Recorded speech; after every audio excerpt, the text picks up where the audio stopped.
देखिए अपन सवालों को हल कर रहे थे। एक अपन ने बड़ा ही पॉपुलर क्वेश्चन सोल्व किया था, आपको ध्यान है, जिसमें अपन ने इससे जस्ट पहले अपने क्वेश्चन सोल्व किया था। अब जो नेक्स्ट क्वेश्चन है वो भी बड़ा ही पॉपुलर क्वेश्चन है, यानी कि बोर्ड के एग्जाम में कई बार पूछा जा चुका है। वो क्वेश्चन क्या है, देखिए ये क्वेश्चन अभी इस साल 2020 के एग्जाम में भी आया था। न्यूमेरिकल क्वेश्चन इस तरह से दे रखा है, एक ज्यावक्रीय प्रत्यावर्ती धारा, एक ज्यावक्रीय प्रत्यावर्ती धारा, एक ज्यावक्रीय प्रत्यावर्ती धारा परिपथ में, एक ज्यावक्रीय प्रत्यावर्ती धारा परिपथ में, चौक कुंडली, परिपथ में चौक कुंडली। सवाल में इसमें अधिकतर इसको चौक कुंडली के स्थान पर केवल कुंडली भी कहते हैं। एक ज्यावक्रीय प्रत्यावर्ती धारा परिपथ में चौक कुंडली का 60 हर्ट्ज पर,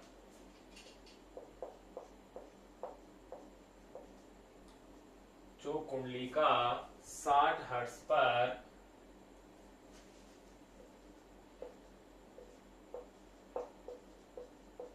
शक्ति गुणांक का 60 हर्ट्ज पर शक्ति गुणांक 0.707 है, तो 120 हर्ट्ज, अगर 60 हर्ट्ज पर शक्ति गुणांक 0.707 है तो 120 हर्ट्ज आवृत्ति पर शक्ति गुणांक ज्ञात कीजिए। तो 120 हर्ट्ज आवृत्ति पर शक्ति गुणांक ज्ञात कीजिए। ये लीजिए, ये क्वेश्चन है, बड़ा ही पॉपुलर और अच्छा क्वेश्चन है, कई बार बोर्ड के एग्जाम आया हुआ है। एक बार तो ये राजस्थान बोर्ड के एग्जाम में आया था 2002 के पेपर में, और अभी लेटेस्ट 2020 के एग्जाम में भी ये क्वेश्चन आया है। देखिए इस क्वेश्चन में जो इन्होंने पूछा है कि 60 हर्ट्ज आवृत्ति पर इतना शक्ति गुणांक है, तो 120 हर्ट्ज आवृत्ति पर कितना होगा। अपन इसमें 180 हर्ट्ज पर भी निकालेंगे, यानी इस क्वेश्चन का एक फॉर्म और लेंगे।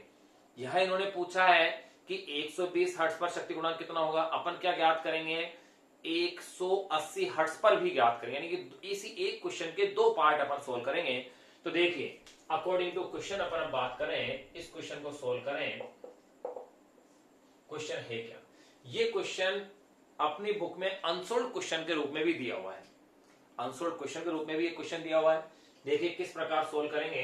अपन जानते हैं कि शक्ति गुणांक का फॉर्मूला ये है, अगर एलसीआर परिपथ की बात करें तो देखें शक्ति गुणांक cos phi is equal to R upon में जेड है, और अगर कुंडली की बात की जा रही है, धारिता का कहीं कोई जिक्र नहीं है, तो जेड मीन्स है आर स्क्वायर प्लस एक्सएल का स्क्वायर, क्योंकि एक्स तो जीरो है, क्योंकि जेड का मीन्स क्या है, Z is equal to root of R square plus XL minus XC का होल स्क्वायर।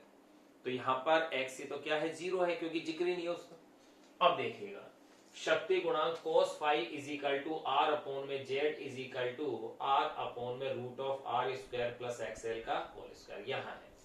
अब देखिए प्रश्नानुसार क्या ये कह रहे हैं, पहले जो ये कह रहे हैं उस मान को देखो। ये कह रहे हैं 60 हर्ट्ज की जब आवृत्ति है, कुंडली का 60 हर्ट्ज पर शक्ति गुणांक 0.707 है, 60 हर्ट्ज की आवृत्ति पर 0.707 है, यानी कि आपको जो आवृत्ति दी है वो 60 हर्ट्ज है। तो देखिए अब आप इसी को आगे और बढ़ा सकते हैं, कैसे बढ़ा सकते हैं, चलो मान रख लेते हैं इसमें cos फाई की वैल्यू है 0.707 आर रूट ऑफ एक्सएल का स्क्वायर है। अब देखिए 0.707 का मतलब होता है 1/√2। बिल्कुल इस कॉन्सेप्ट को अपन जान चुके हैं, पढ़ चुके हैं कि 1/√2 की वैल्यू 0.707 है। ये डिजिट अपने इस चैप्टर में बहुत काम आती है, यानी 1/√2 इज इक्वल टू 0.707 वाली।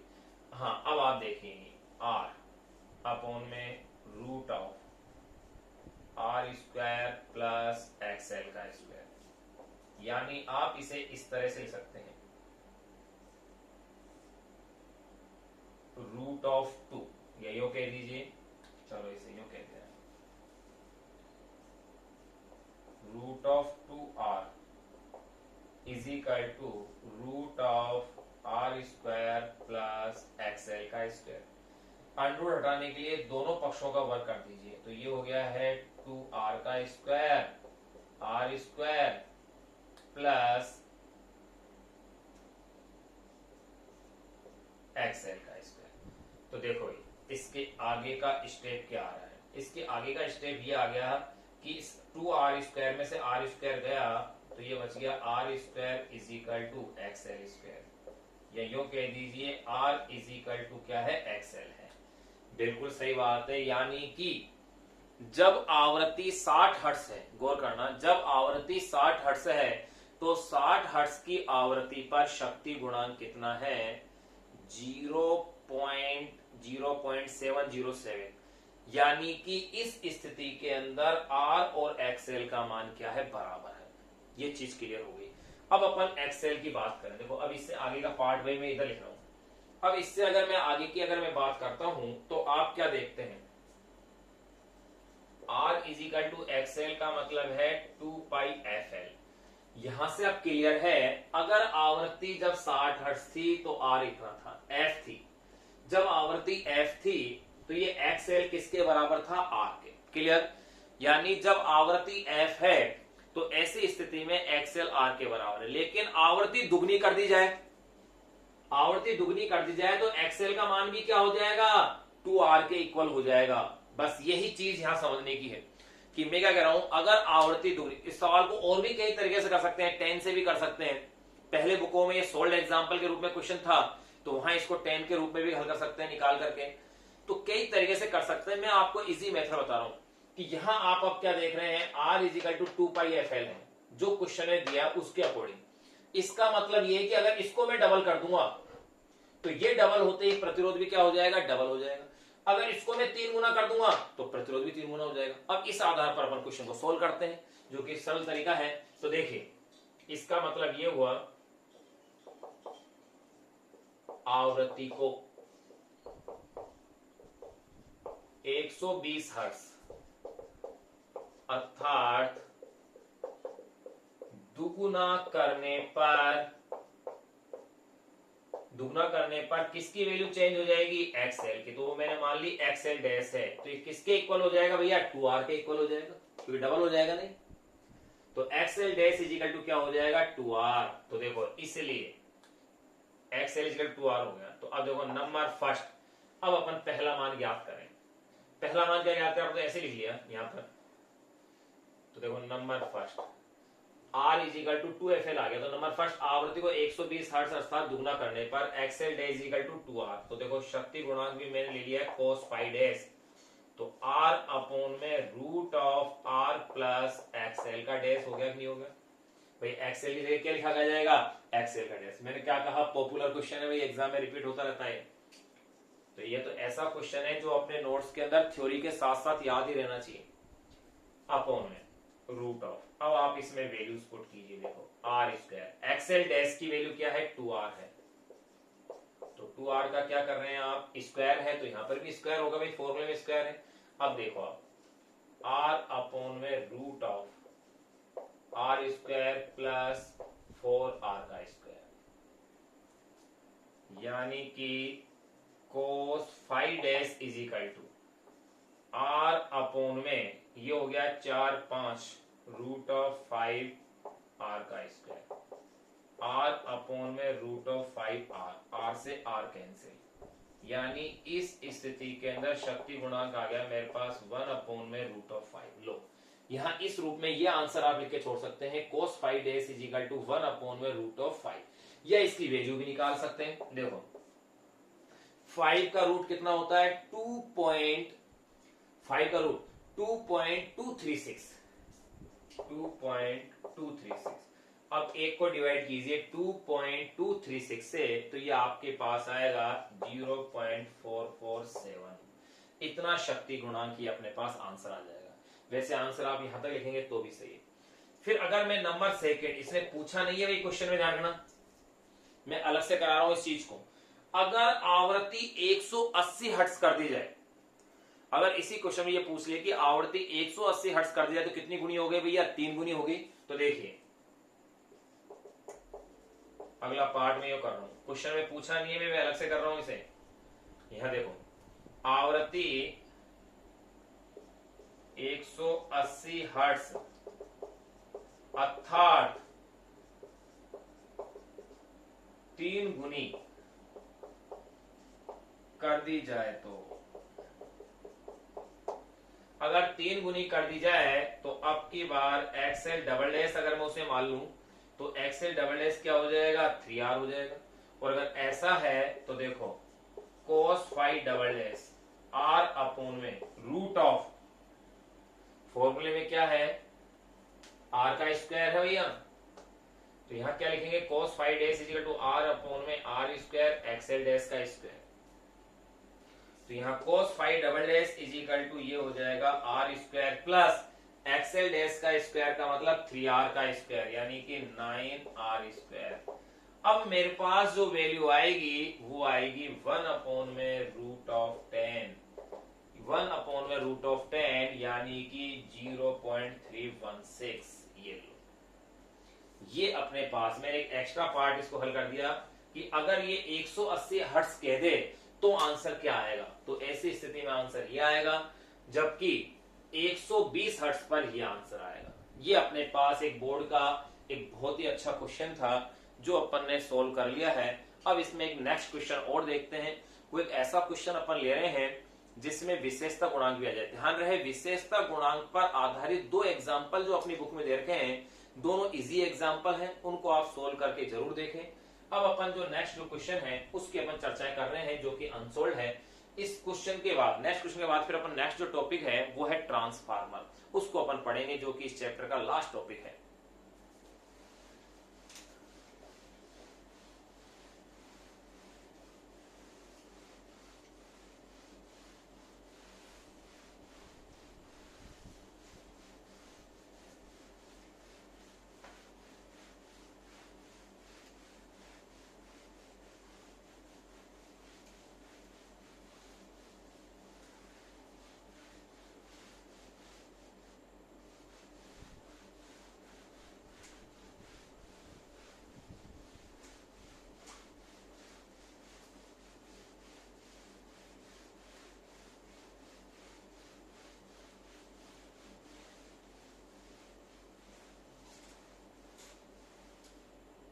देखिएगा भाई नेक्स्ट जो क्वेश्चन अपन जिसे सोल्व कर रहे हैं वो क्वेश्चन क्या है। क्वेश्चन ऐसा क्वेश्चन, इसमें एक ही क्वेश्चन में 3 क्वेश्चन पूछे गए। क्वेश्चन ये, एक प्रेरकत्व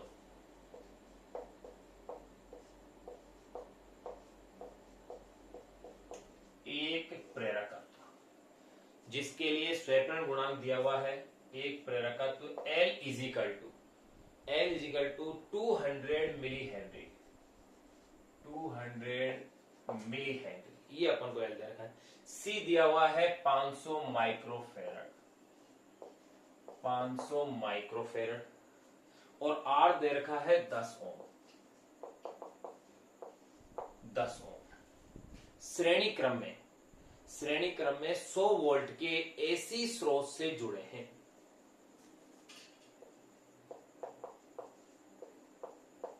श्रेणी क्रम में 100 वोल्ट के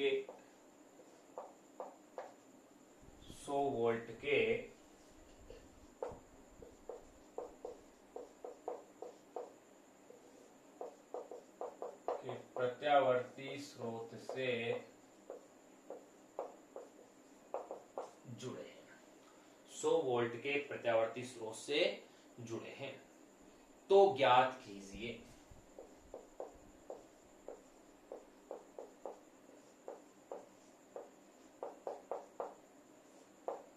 तो ज्ञात कीजिए। नंबर फर्स्ट, सबसे पहले अपन ज्ञात करेंगे वह आवर्ती जिस पर परिपथ का शक्ति गुणांक क्या हो, 1 हो। नंबर फर्स्ट, वह आवर्ती जिस पर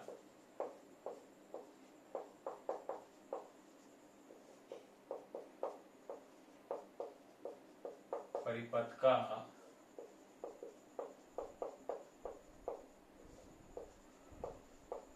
शक्ति गुणांक क्या हो, 1 हो। पहला क्वेश्चन। सेकंड इसी में पूछा है, ये अपनी बुक का ही क्वेश्चन है जिसको अपन सोल्व कर रहे हैं। इस आवृत्ति पर धारा का शिखर मान, यानी इसी आवृत्ति पर, अनुनादी आवृत्ति पर, इस आवृत्ति पर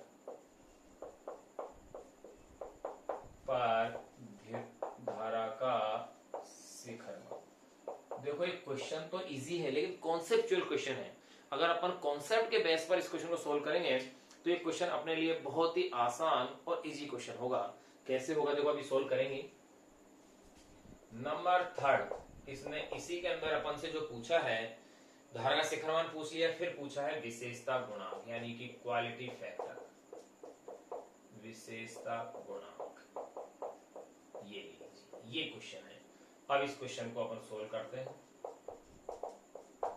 क्वेश्चन में क्या क्या आपको दिया हुआ है पहले देखो। प्रेरक का तो L दिया हुआ है 200 मिली हेनरी। मिली हेनरी को आप हेनरी में चेंज करें, सबसे पहला काम तो 1 मिली का मतलब 10 की घात -3 हेनरी, यानी कि 2 गुणा 10 की घात -1 रह गए। 2 गुणा 10 -1 हेनरी या 0.2 हेनरी कह दीजिए। फिर आपको दिया हुआ है C 500 माइक्रोफेरड, यानी कि 500 गुणा 10 की घात -6 फेरड। 500 गुणा 10 की घात -6 फेरड। इसे आप लिखेंगे 5 × 10⁻⁻4 फेरड।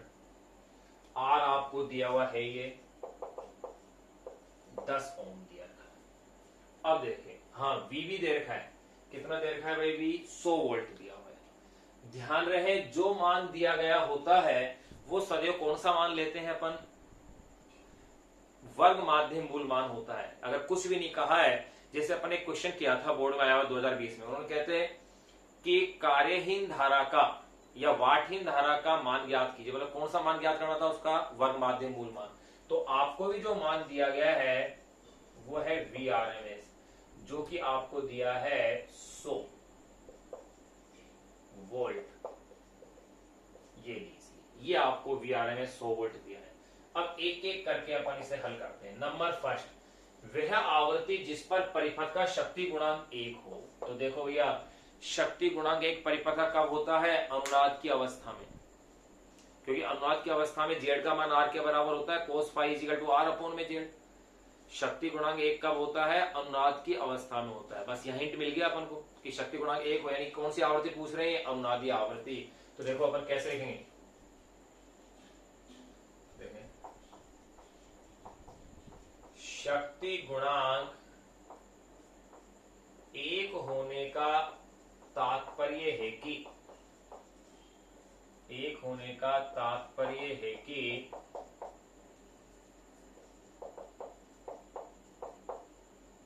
अनुनादी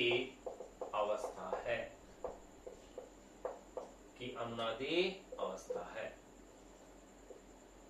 शक्ति गुणांक 1 होने का तात्पर्य है कि अनुनादी अवस्था है।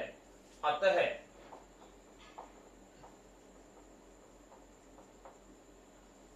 अनुनादी आवृत्ति, तो देखिए अनुनादी आवृत्ति अगर मैं पहले ओमेगा आर निकालूं तो कोई दिक्कत नहीं है। ओमेगा आर क्या है? 1/√LC है। ओमेगा आर = क्या है?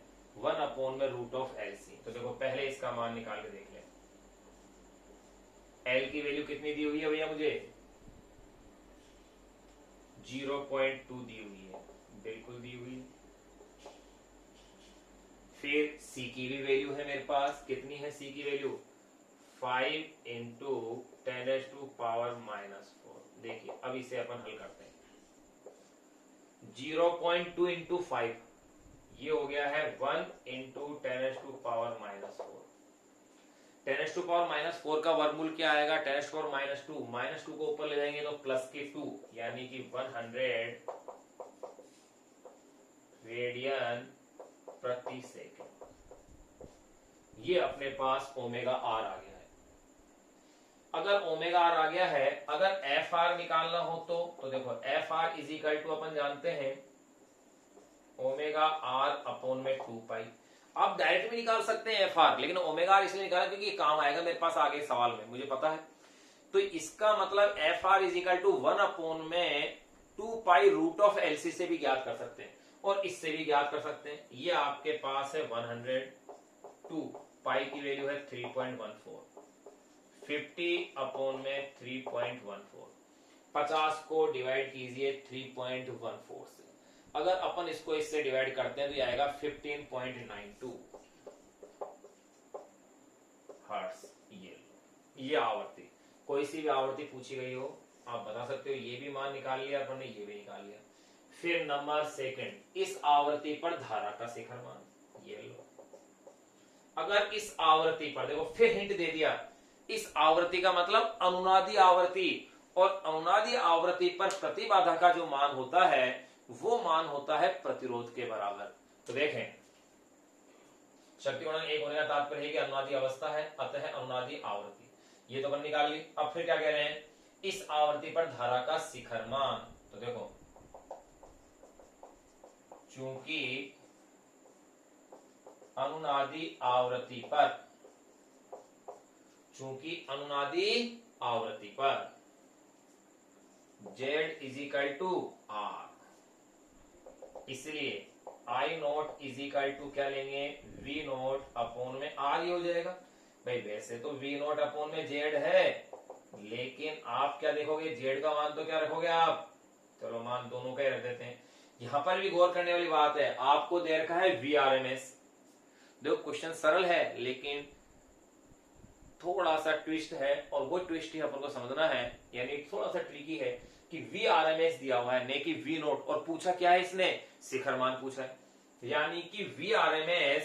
तो V नोट को मैं क्या लिख सकता हूं, √2 VRMS बिल्कुल लिखा जा सकता है, क्योंकि अपन भली भांति जानते हैं कि VRMS is equal to V naught upon में √2। मैं फिर बोल रहा हूं, VRMS is equal to V naught upon में √2, यानी V naught is equal to √2 into VRMS, और Z का मीन्स क्या है, R, ये लो।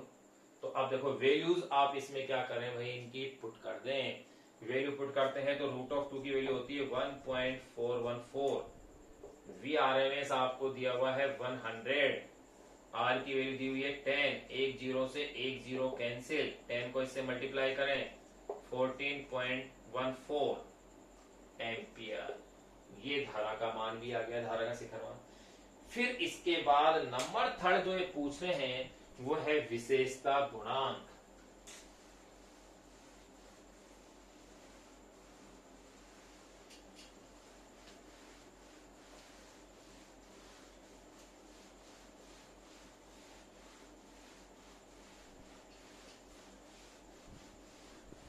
सब कुछ ध्यान रहे, अनुनाद की अवस्था में ही पूछे गए हैं इस सवाल के अंदर।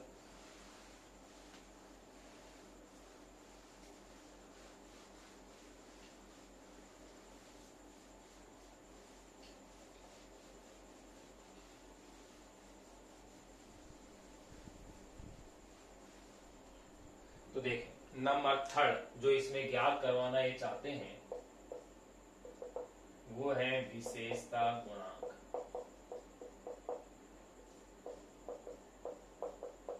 विशेषता गुणांक Q, और Q इज इक्वल टू आप जानते हो XL अपॉन में R भी होता है, XC अपॉन में R भी होता है, लेकिन अपन को L इसमें दिया हुआ है उससे भी निकाल सकते हैं, C भी दिया हुआ है उससे भी निकाल सकते हैं। ओमेगा अपन ने पहले ही ज्ञात कर लिया, कितना आ रहा था, 100 आ रहा है। तो देखो आप इससे ज्ञात कर लो, ये लो XL Q is equal to XL upon में R। एक्सएल का मतलब ओमेगा आर एल अपॉन में आर। ध्यान रहे यहाँ किस पर ले रहे हैं, अनुनाद की अवस्था में है, क्योंकि सवाल में अनुनाद के क्या रखा है। अब ओमेगा आर की वैल्यू तो आप पहले ही याद कर चुके हो, 100 है, ये रही। एल ये आपके पास है 0.2, भाई 200 मिली हेनरी था। आर आपके पास 10 है, ये जीरो कैंसिल, 10 को 0.2 से गुणा करें तो क्या आ गया, 2 आंसर आ गया। ये कैसी राशि है, मात्रहीन। और मैंने आपको बताया था कि विशेषता गुणांक का मान प्राय 1 से अधिक होता है, तो ये आंसर कितना आ रहा है, 2 आ रहा है। इसका मैं क्वेश्चन अपने बिल्कुल सही किया है। तो यहाँ ये अपने पास न्यूमेरिकल्स अपन ने इसके कंप्लीट कर लिए हैं। जो अनुनादी अपन ने परिपथ पढ़ा था, विशेषता गुणांक अपन ने पढ़ा था, शक्ति गुणांक अपन ने पढ़ा था, शक्ति पढ़ी थी, उन पर आधारित।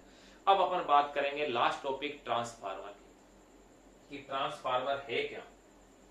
तो देखिएगा,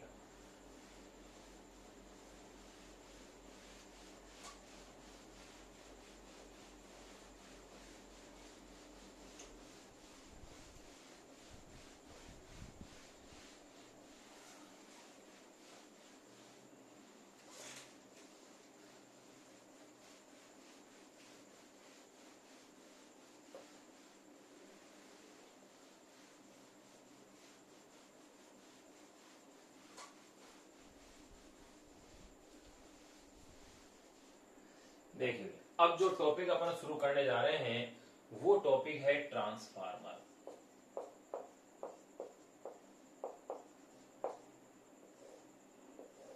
इसे हिंदी में वैसे परिणमन भी कहा जाता है। ट्रांसफार्मर इंग्लिश शब्द है, इसको हिंदी में कहते हैं परिणमन। देखो ट्रांसफार्मर का एक बार बोर्ड के एग्जाम में क्वेश्चन क्या आया था, पूरा ट्रांसफार्मर ही पूछा गया था, सब कुछ। यानी इस पूरे चैप्टर में से ना कोई न्यूमेरिकल ना कोई डेरिवेशन कुछ नहीं पूछा, केवल ट्रांसफार्मर ही पूछ लिया था। लेकिन इसमें से बढ़िया क्वेश्चन बनते हैं, इसकी कोई हानि पूछ ली जाए या इसका कोई सिद्धांत जान लिया जाए। तो देखिए सबसे पहले ट्रांसफार्मर है क्या, अपन इसकी बातें करें। यह अन्योन्य प्रेरण के सिद्धांत पर आधारित एक ऐसी युक्ति होती है जिसकी सहायता से प्रत्यावर्ती वोल्टता के मान को परिवर्तित किया जाता है।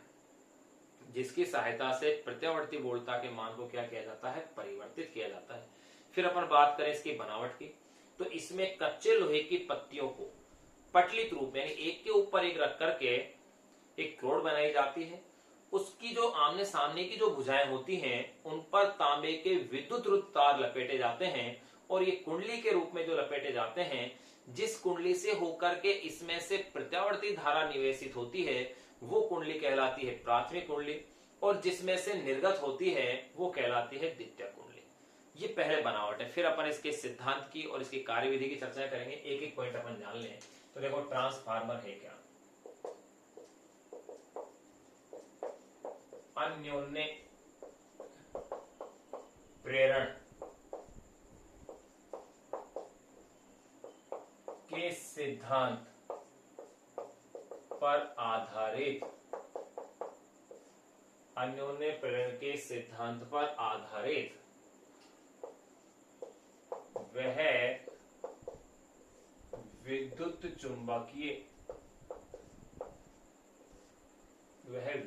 चुंबकीय युक्ति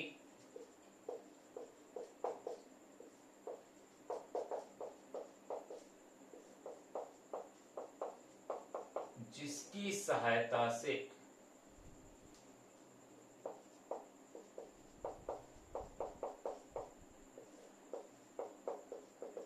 प्रत्यावर्ती वोल्टता के मान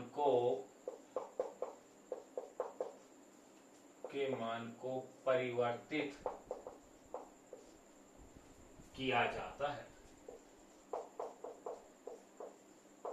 तो देखें, अन्योन्य प्रेरण के सिद्धांत पर आधारित वह विद्युत चुंबकीय युक्ति जिसकी सहायता से प्रत्यावर्ती वोल्टता के मान को परिवर्तित किया जाता है, ट्रांसफार्मर कहलाती है। ये तो हुआ ट्रांसफार्मर की परिभाषा। ध्यान रहे ट्रांसफार्मर जो होता है केवल प्रत्यावर्ती धारा पर कार्य करता है, दिष्ट धारा पर नहीं। क्यों? क्योंकि प्रत्यावर्ती धारा ऐसी धारा होती है जिसका मान समय के साथ परिवर्तित होता है, दिष्ट धारा के साथ ऐसा नहीं है।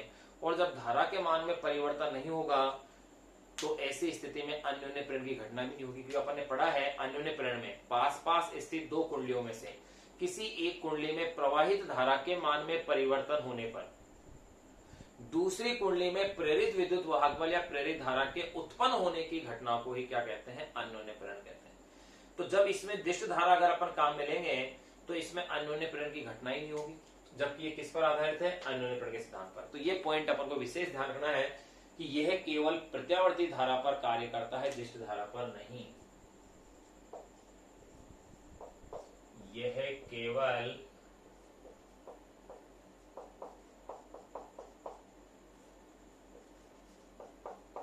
प्रत्यावर्ती धारा पर कार्य करता है,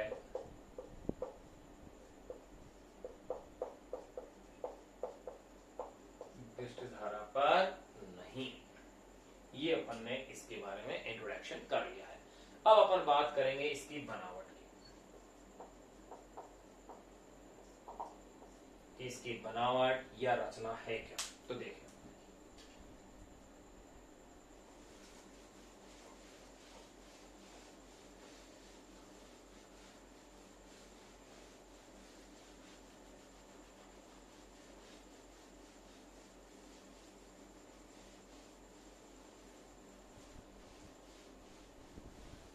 देखिए आप ध्यान दें, ट्रांसफार्मर के अपन क्या क्या पॉइंट डिस्कस करेंगे। सबसे पहले ट्रांसफार्मर है क्या, ये तो अपन ने जान लिया। फिर अपन बात करेंगे इसकी बनावट की, नंबर 1। नंबर 2 अपन इसके सिद्धांत की। नंबर 3 अपन इसमें चर्चा करेंगे इसकी कार्यविधि की। नंबर 4 अपन ट्रांसफार्मर के प्रकार पढ़ेंगे। नंबर 5 ट्रांसफार्मर की दक्षता पढ़ेंगे। और नंबर 6 ट्रांसफार्मर में होने वाली ऊर्जा हानि और उसे कम करने के उपाय, यानी 6 पॉइंट में अपन इसको डिस्कस करेंगे पूरे। तो अब सबसे पहले अपन बात कर रहे हैं इसकी बनावट की। तो देखिए भाई इसकी बनावट किस तरह से होगी।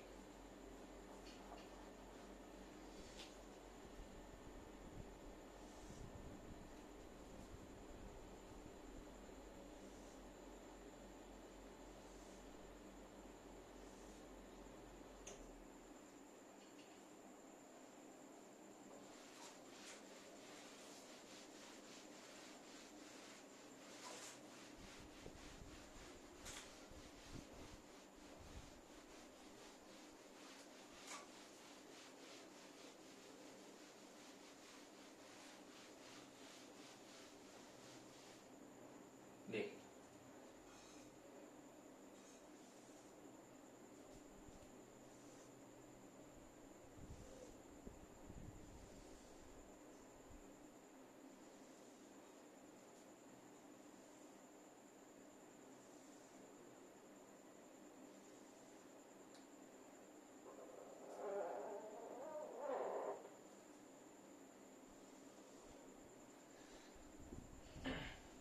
आप देखो ये पत्तियां इसके अंदर क्या है, रखी हुई है इस तरह से।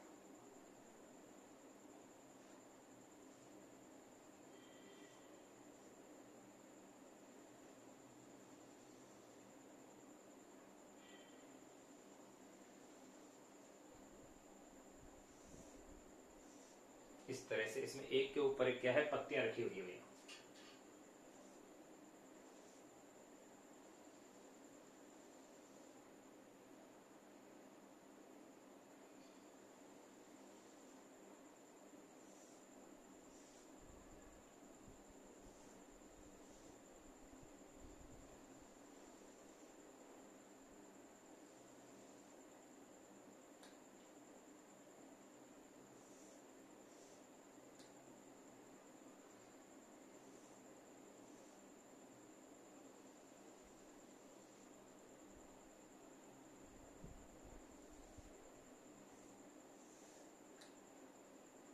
इस तरह से एक के ऊपर एक पत्तियां रख करके इसको क्या है, बनाया गया है कंटिन्यूअसली। यो है ये इस तरह से, जो आप कह सकते हैं ये इस तरह से पत्तियों से बना हुआ है।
इसमें क्या है, नरम लोहे की पत्तियों को एक के ऊपर एक रख करके इसको क्या है बनाया गया है।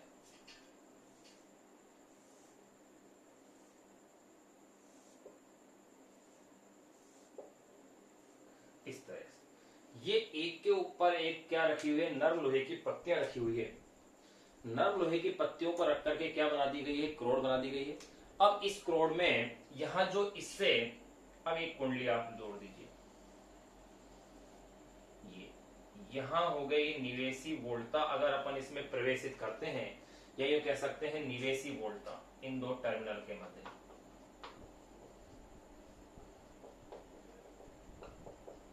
ये तो क्या है इसमें निवेशी वोल्टा है, जो इसको मैं बोलता हूं वीपी। और ये कुंडली कैसी बन जाएगी, प्राथमिक कुंडली। तो प्राथमिक कुंडली पर निवेशी वोल्टा हो गई और इस कुंडली को अपन कह देते हैं प्राथमिक कुंडली। ये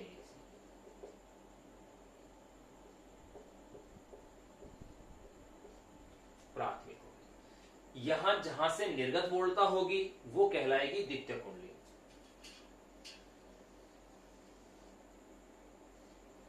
ये यहां अपन को क्या प्राप्त होगी, निर्गत वोल्टा इन दो टर्मिनल के मध्य।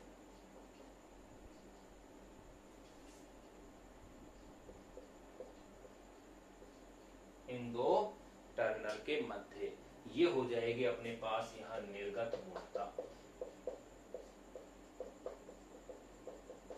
निर्गत वोल्टा। और ये कुंडली कहलाएगी द्वितीय कुंडली।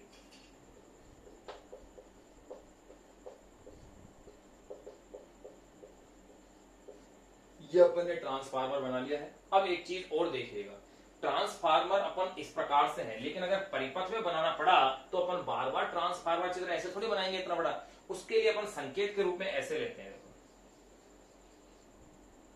ये आपके पास प्राथमिक कुंडली हो गई, यानी प्राइमरी कोइल है, जिसके सिरों के मध्य विभवांतर क्या लिया जाएगा, वीपी आ गया। फिर ये क्रोड को शो करेगा। फिर यहां आप ले लीजिए द्वितीय कुंडली, और यहां इसके सिरों के मध्य विभवांतर हो जाएगा वीएस, यानी द्वितीय कुंडली मध्य। यानी इसका परिपथीय संकेत अपन इस प्रकार से लेंगे।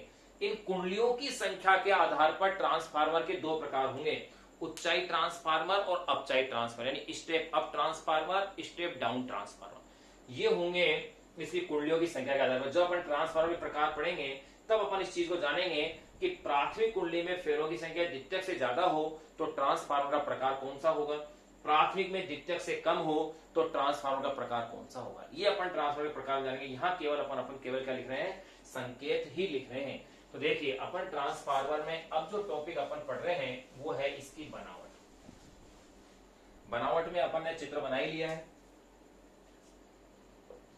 यह है इसकी बनावट। जो चित्र में है वही अपन को अब इसमें लिखना है। इसमें क्या है, नरम लोहे का एक पटलित क्रोड होता है। उस पटलित क्रोड को कैसे बनाते हैं, जिसमें या जिसे नरम लोहे की पत्तियों के एक के ऊपर एक रख करके बनाया जाता है। तो देखो इसमें नरम लोहे का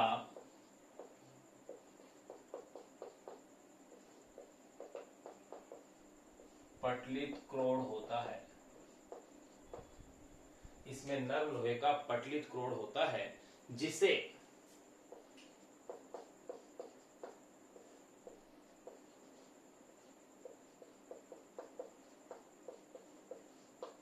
नरम लोहे की पत्तियों को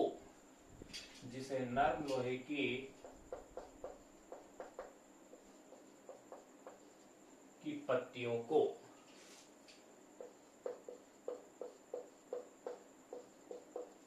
एक के ऊपर एक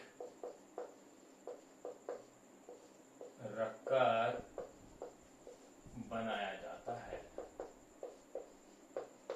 जिसे नरम लोहे की पत्तियों को एक के ऊपर एक रखकर बनाया जाता है। इन पत्तियों के मध्य विद्युत रोधी पदार्थ भरा होता है।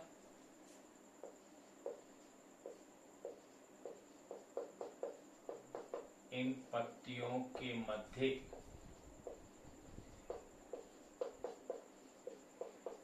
विद्युत रोधी पदार्थ जो कि है लेकर लेकर बोलते हैं उसे। इन पत्तियों के मध्य विद्युत रोधी पदार्थ लेकर भरा होता है। विद्युत रोधी पदार्थ क्या भरा होता है? लेकर भरा होता है। अब फिर आगे देखो इसका अगला पॉइंट, जो क्रोड है उसके आमने सामने की भुजाओं पर क्या लपेटी गई होती है? कुंडली। यानी कि क्रोड की आमने सामने की भुजाओं, जो क्रोड बन चुकी है उसकी, क्रोड की आमने सामने की भुजाओं, क्रोड की आमने सामने की दो भुजाएं क्रोड के आमने सामने की दो भुजाओं, आमने सामने दो भुजाओं पर विद्युत रूप तांबे के तार की कुंडलियां लपेटी जाती हैं। यानी कह सकते हैं क्रोड के आमने सामने की दो भुजाओं पर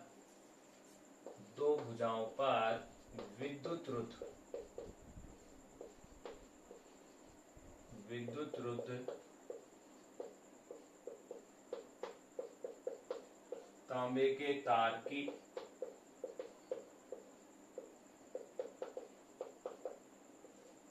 कुंडलियां लपेटी जाती हैं। विद्युत रुद्ध तांबे के तार की कुंडलियां लपेटी जाती हैं। और जिस कुंडली से प्रत्यावर्ती वोल्टा या प्रत्यावर्ती धारा निवेशित होती है उसे कहते हैं प्राथमिक कुंडली, और जिससे निर्गत होती है उसे कहते हैं द्वितीय कुंडली। तो देखो इसी में लिख लेते हैं, जिस कुंडली में प्रत्यावर्ती वोल्टा निवेशित की जाती है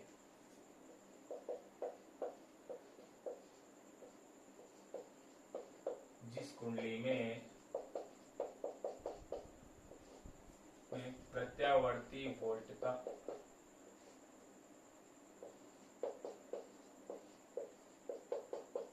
निवेशित की जाती है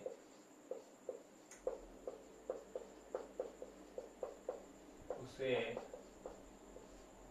प्राथमिक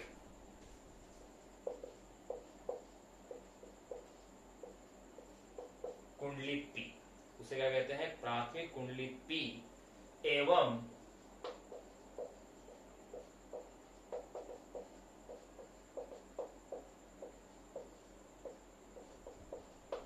जिस कुंडली से निर्गत वोल्टता प्राप्त की जाती है एवं जिस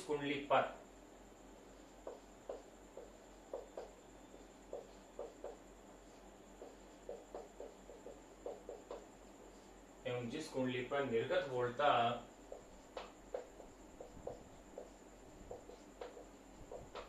प्राप्त की जाती है उसे द्वितीयक कुंडली एस कहते हैं। ये अपने पास बातें हो गई हैं इसकी बनावट की। अब देखो बनावट को वापिस से जान लो। केवल चित्र को आपको याद रखना है। केवल करना क्या है आपको कि अगर आपको चित्र याद है तो ये लो, सारी बनावट अपने आप ही आपके पास आ जाएगी। आप इसमें क्या देखते हैं? नरम लोहे की पत्तियों को एक के ऊपर एक रख करके एक क्रोड बनाई हुई। क्वेश्चन अपने आप यहाँ सोल्व होते हैं जो अपन पहले पढ़ चुके हैं। पहला कि क्रोड को नरम लोहे का क्यों बनाया गया है? क्योंकि नरम लोहे के लिए शैथिल्य हानि क्या होती है? सबसे कम होती है, चुंबकशीलता सर्वाधिक होती है।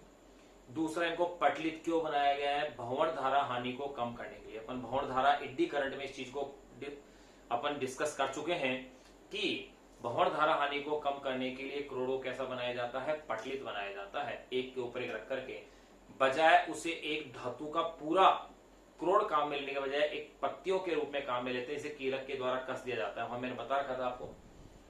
फिर देखो इसमें ये पटलित क्रोड बना लिया। फिर जिस कुंडली में अपन निवेशी वोल्टता लगा रहे हैं उसे कहते हैं प्राथमिक कुंडली, और जिससे निर्गत वोल्टता अपन को प्राप्त हो रही है उसे कहते हैं द्वितीय कुंडली। यानी प्राथमिक कुंडली पी कह दो इसे, और इसे कह देंगे द्वितीय कुंडली एस। ये लो, फिर ये अपन ने इसका संकेत ले लिया कि परिपथ में इसे अपन इस संकेत के रूप में क्या करेंगे? दर्शाया करेंगे। फिर यहां अपन अब बात कर लें इसके सिद्धांत की कि भाई सिद्धांत क्या है इसका। तो देखो बनावट अपन ने जान ली, सिद्धांत अन्योन्य प्रेरण का सिद्धांत है। इसमें क्या होता है, प्राथमिक कुंडली में प्रवाही धारा के मान में परिवर्तन होता है तो उसका जो चुंबकीय फ्लक्स है वो द्वितीय कुंडली से क्या होता है, संबद्ध होता है। जिसमें द्वितीय कुंडली से संबद्ध चुंबकीय फ्लक्स में परिवर्तन आने की वजह से उस द्वितीय कुंडली के सिरों के मध्य प्रेरित विद्युत वाहक बल क्या होता है, उत्पन्न हो जाता है। ये इसका सिद्धांत है जिसके बारे में अपन लिखे। तो देखो सिद्धांत सबसे पहले ये लिखेंगे, अन्योन्य प्रेरण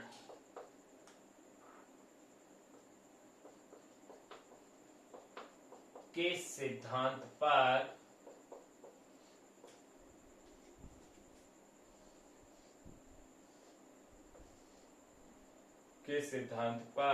कार्य करता है। ये इसी पहली बात तो ये। अब कैसे ये कार्य करता है वो भी अपन लिख लेते हैं कि जब प्राथमिक कुंडली में प्रत्यावर्ती धारा प्रवाहित की जाती है, जब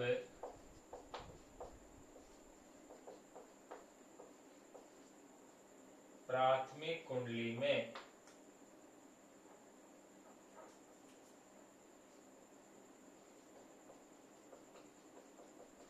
प्रत्यावर्ती धारा प्रवाहित की जाती है, जब प्राथमिक कुंडली में प्रत्यावर्ती धारा की जाती है, प्रवाहित की जाती है, तो प्राथमिक कुंडली से उत्पन्न चुंबकीय फ्लक्स तो प्राथमिक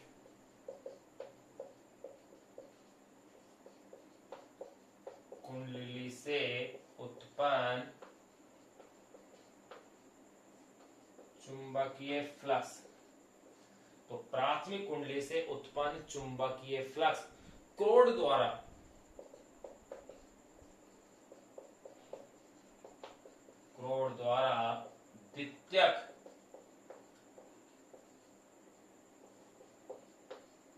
द्वितीयक कुंडली से संबद्ध हो जाता है। यानी द्वितीय कुंडली से क्या होता है, वो जुड़ जाता है, द्वितीय कुंडली से संबद्ध हो जाता है।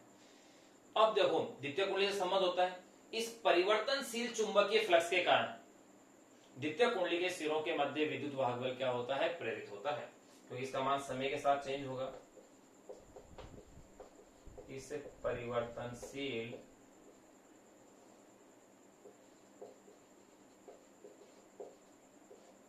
चुंबकीय फ्लक्स के कारण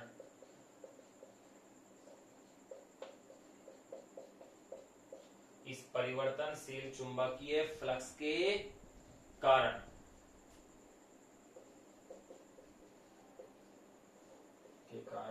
द्वितीयक कुंडली के सिरों के मध्य प्रेरित विद्युत वाहक बल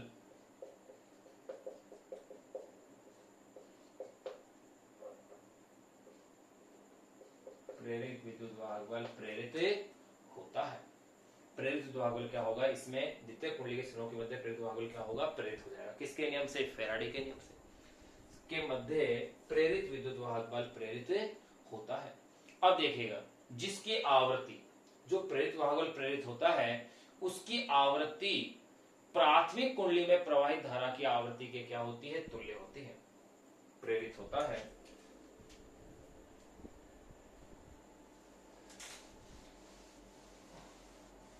आप इसे कॉपी कर लें, स्क्रीनशॉट ले सकते हैं।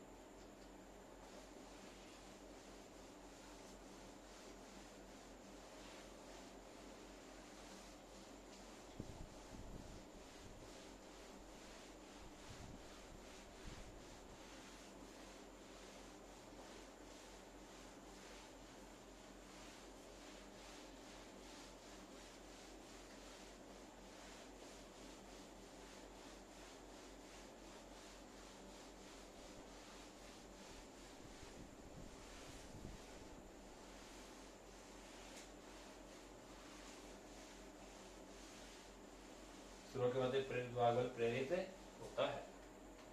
प्रेरित वाल्व क्या होता है? प्रेरित होता है जिसकी आवृत्ति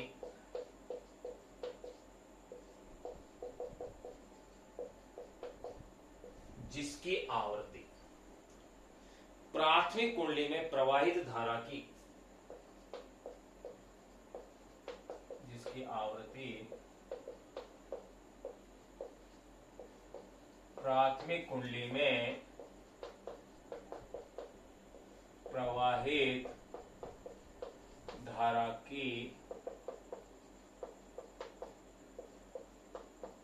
आवृत्ति के समान होती है।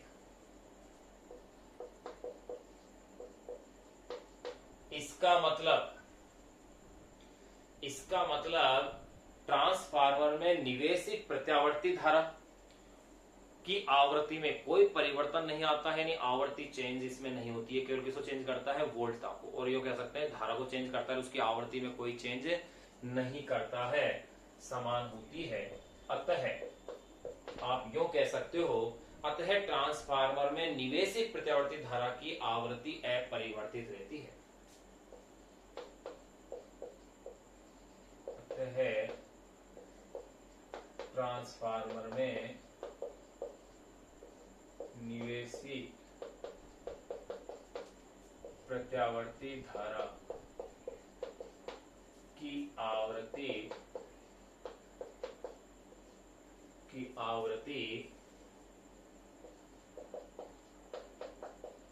अपरिवर्तित रहती है।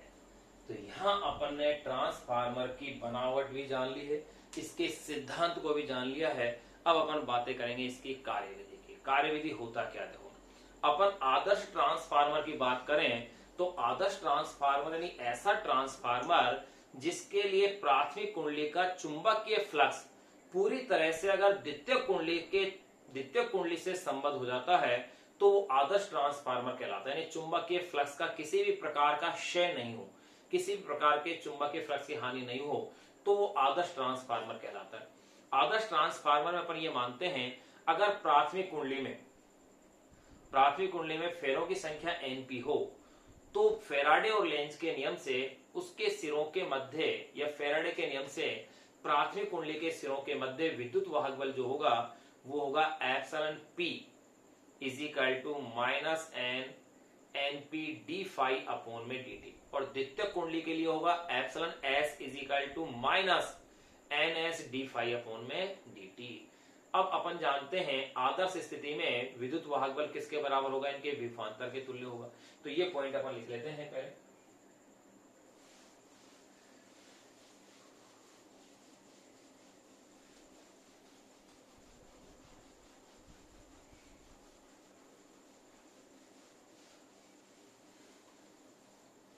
तो अब अपन बात करते हैं कार्यविधि की। कार्यविधि देखिए, कार्यविधि है क्या? आदर्श ट्रांसफार्मर के लिए मैंने क्या कहा, मैं फिर से रिपीट कर रहा हूं, चलो लिख लेते हैं इसे कि देखो, आदर्श ट्रांसफार्मर के लिए यानी ऐसा ट्रांसफार्मर जिसकी दक्षता क्या हो? 100% हो। वैसे व्यवहारिक ट्रांसफार्मर की दक्षता 100% नहीं होती है, लेकिन अपन एक आदर्श ट्रांसफार्मर के लिए डेरिवेशन कर रहे हैं, उसी की कार्यविधि पढ़ रहे हैं। देखो, आदर्श ट्रांसफार्मर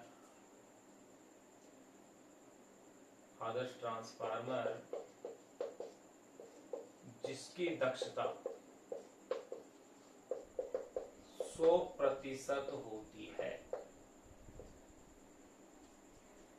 मैं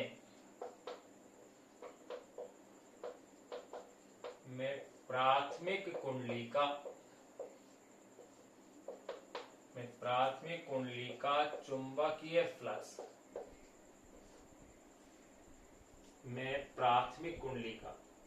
प्राथमिक कुंडली का चुंबकीय फ्लक्स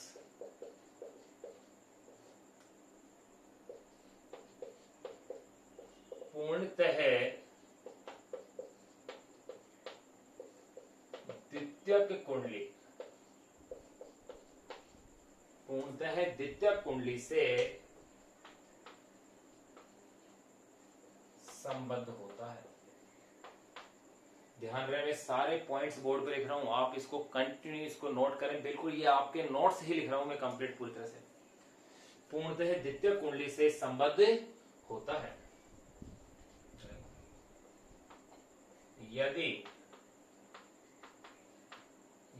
प्राथमिक कुंडली में फेरों की संख्या NP, N का मतलब नंबर ऑफ टर्न्स और P का मतलब प्राइमरी, यदि प्राथमिक कुंडली में फेरों की संख्या NP हो तो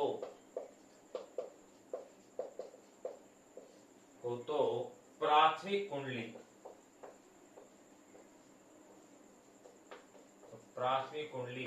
के सिरों के मध्य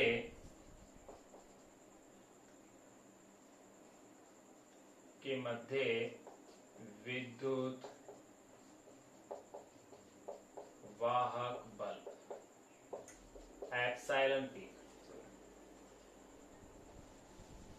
के मध्य विद्युत वाहक बल, चलो वही लिखते हैं, विद्युत वाहक बल epsilon P is equal to minus NP d phi upon में dt। समीकरण नंबर 1 होगा, बिल्कुल यही विद्युत वाहक बल होगा। एवं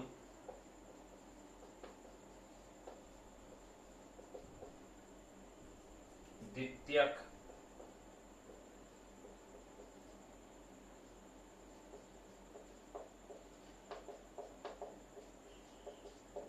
कुंडली में फेरों की संख्या NS हो तो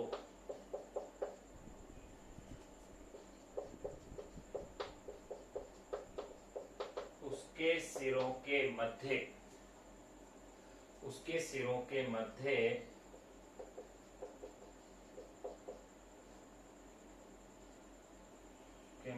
विद्युत वाहक बल epsilon S is equal to minus NS d phi upon में dt होगा, ये लीजिए। अब आप देखें समीकरण 2 में समीकरण 1 का क्या करें, भाग दे दीजिए।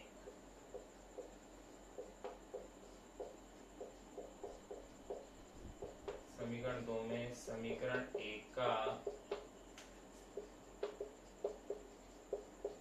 भाग देने पर एप्सिलॉन S अपॉन में एप्सिलॉन P, भाई d फाई अपॉन dt तो कैंसिल हो जाएगा और माइनस से माइनस भी कैंसिल हो जाएगा, क्या आंसर आएगा NS अपॉन में NP, इक्वेशन नंबर 3।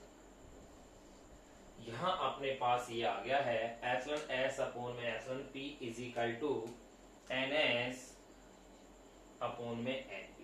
अब क्या है, अपन जानते हैं आदर्श ट्रांसफार्मर में किसी प्रकार की ऊर्जा की हानि नहीं है, यानी प्राथमिक कुंडली पर शक्ति बराबर द्वितीय कुंडली पर शक्ति करेंगे तो इससे अपन धाराओं के अनुपात को भी ज्ञात कर लेंगे। तो इससे ये ज्ञात होगा कि विद्युत वाहक बलों का जो अनुपात होगा धाराओं के अनुपात का क्या होगा, व्युत्क्रम होगा, उनका इनवर्स होगा।